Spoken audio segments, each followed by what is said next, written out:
The villagers never expected what happened, and was it because of the beauty potion? In a quiet village surrounded by tall grass and red dust, an old widow named Mama Dero lived alone in a small mud hut.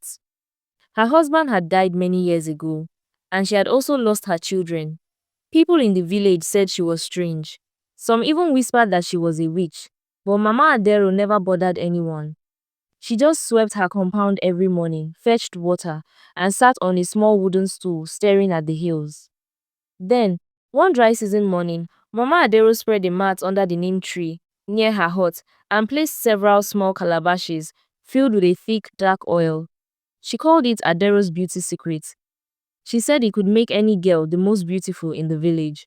Skin like milk, eyes like shiny river stones, hair soft like cotton. The village girls laughed at her. Some even mocked her as they passed by.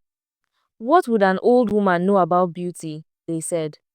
Nobody wanted to be the first to try it.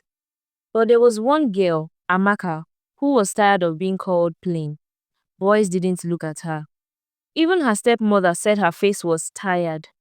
So one evening, when no one was looking, she walked up to Mama Adero's hut with a small bag of groundnuts. Is it true? She asked. Mama Adero smiled. She didn't say much, but took Amaka inside and rubbed oil gently into her skin, from her forehead to her arms, and told her not to use a mirror until tomorrow morning. The next morning, Amaka screamed when she saw herself in the mirror. Her face was glowing, her lips were full, her skin looked like golden honey. The change was real. Everyone saw it. People gasped when she walked to the market. Boys who had never spoken to her tried to carry her basket. Her stepmother nearly fainted. After that, the rush began. One by one, the village girls came to Mama Aderu's hut.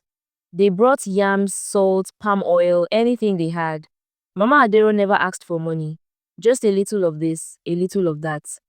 And every girl who used the oil woke up more beautiful than the day before. But they never expected what happened next. Amaka had a very bad body odor. It was so bad that people ran away when they saw her from afar. And trust me, it did not end there. The young women who had once shone like sunlight now gave off an unbearable stench that smelled like goats, sheep, and cow feces all put together.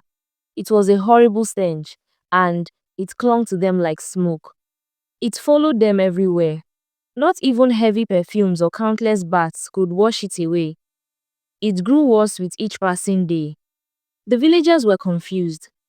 And the girls? They stayed indoors, ashamed and broken. Boys who once fought to carry their baskets now turned their faces. No one could understand what had happened. Before long, the villagers found out that all the women who had used Mama Adero's beauty secret had this terrible stench following them around. Mama Adero was the prime suspect for this strange stench. She still swept her yard, still fetched her water, still sat quietly under the neem tree minding her business. But the villagers had forgotten about what happened many years ago. She too had sat in shame, not for herself, but for her daughters, Idaya and Nalo. They had returned home broken one night, trembling and bloodied. They had been brutally raped by the chief's two mischievous sons. The village had refused to believe them. Instead, her daughters were mocked, called liars, and worse. Eventually, the shame was too much.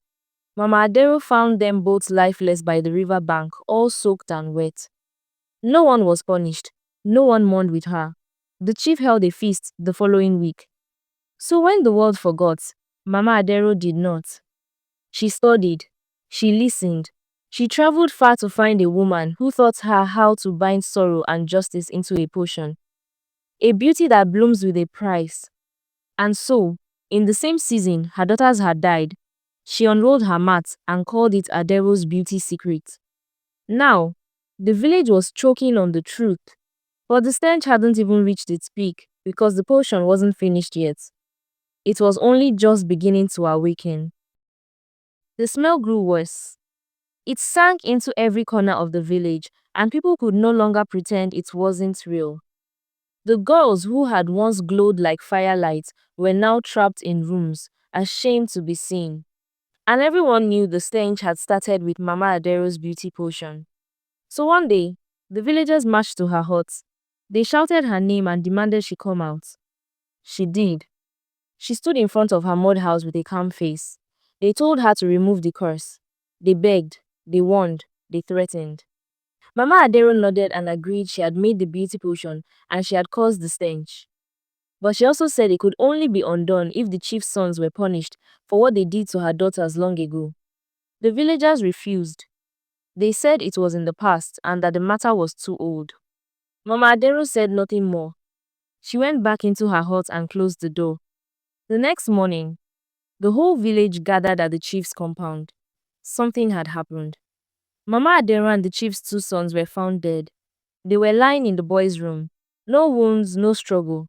Just still bodies and a single empty calabash beside them. She had given them poison, and she had taken it too. Now, there was no one to beg for help. No one to undo what had been done.